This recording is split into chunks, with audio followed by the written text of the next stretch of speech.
ఈరోజు శ్రావణ గురువారము, ఉత్తర పాల్గొని నక్షత్రము, లక్ష్మీదేవి పుట్టిన నక్షత్రము.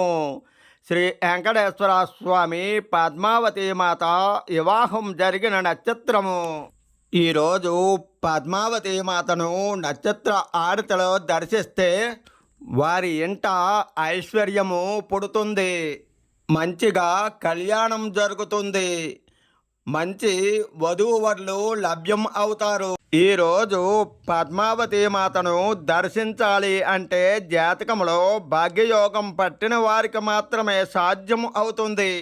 లక్ష్మీం క్షీర సముద్ర రాజతనయం శ్రీరంగ దామేశ్వరిం దాశీభూత సమస్త దేవవనితం లోకైక దీపాంకురం విష్ణుపత్నిం నిత్యశ్రీరస్తు నిత్యమంగళాని భవంతు శ్రీరస్తు సమస్త సన్మంగళాని భవంతు.